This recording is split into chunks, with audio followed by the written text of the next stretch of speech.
is just too good. As you know, AOC introduced the Green New Deal with Ed Markey now a couple of weeks ago, and it has been the focal point, I think, of CPAC, which is the conservative. I don't even know what the name of it is now.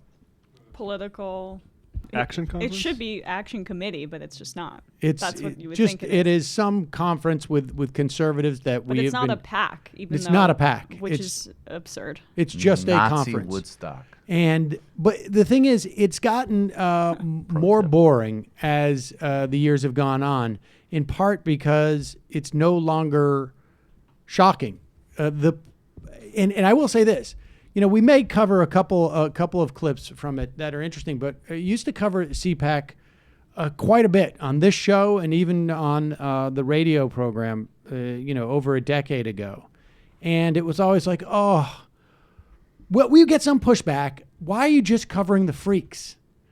And now they're boring because the president of the United States basically is a half a step ahead of these people. Diamond and Silk opened the CPAC and got a standing ovation. There you go. I mean, that's not even a joke. No, it's. I mean, look, it's been just as bad in the past, except for just like Diamond. Of course they did.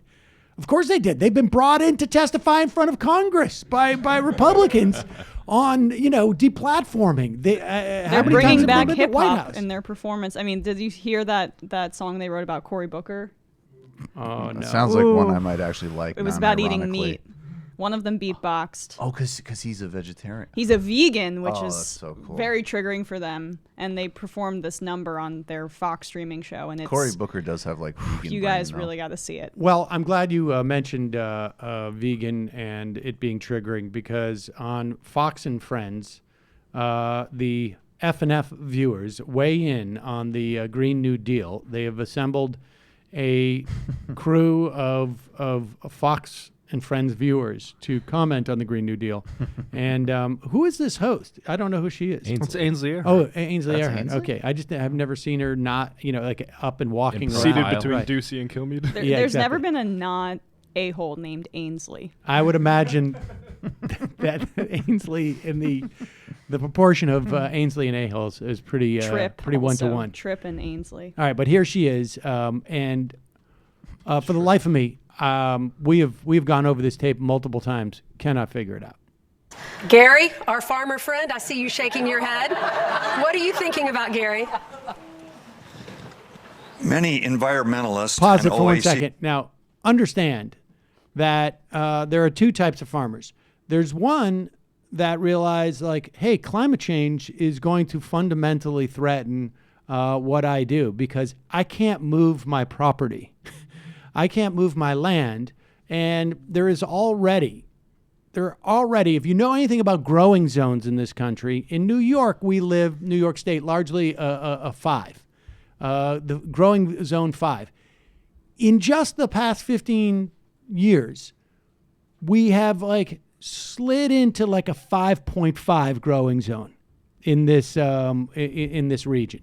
So if you're a farmer, you're a little bit concerned because of what this means for your future ability to raise crops. Or on the other hand, you're just upset because the EPA doesn't allow you to use basically Agent Orange.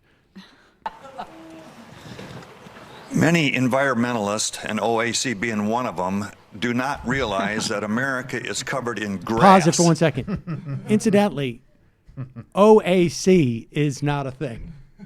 I like how he's dressed like he's going to a Mad Men cosplay convention. Exactly. Why is he so dressed up? Yeah, he went to the Banana Republic Mad Men sale. OAC. I think he meant AOC, but go ahead. OAC being one of them, do not realize that America is covered in grass.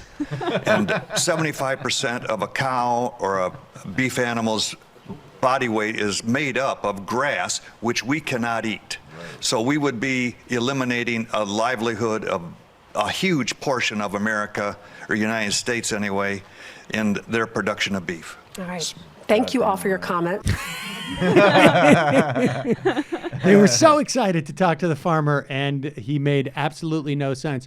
First off, I would also refute the idea of that he has a full understanding of what constitutes a cow in the context of the American meat market, because one of the biggest problems is that a huge percentage of our cows don't eat grass as their primary feed. That's why there's grass fed. Exactly. That's why grass-fed is such a unique product, because You the trying vast. to ding this guy for not reading Michael Pollan? Well, I mean, what you're he's a farmer, and he obviously is not aware that the vast amount of so-called farming when it comes to livestock in this country is are corn-fed. Everything about Fox News is elder abuse on some level. It's They unbelievable. terrify them, and then But they have what's them his on- argument? That there's so much grass that without the cows to eat the grass? What are we going to do? Not make that grass turn into cows? That it will make a lot of cows unemployed.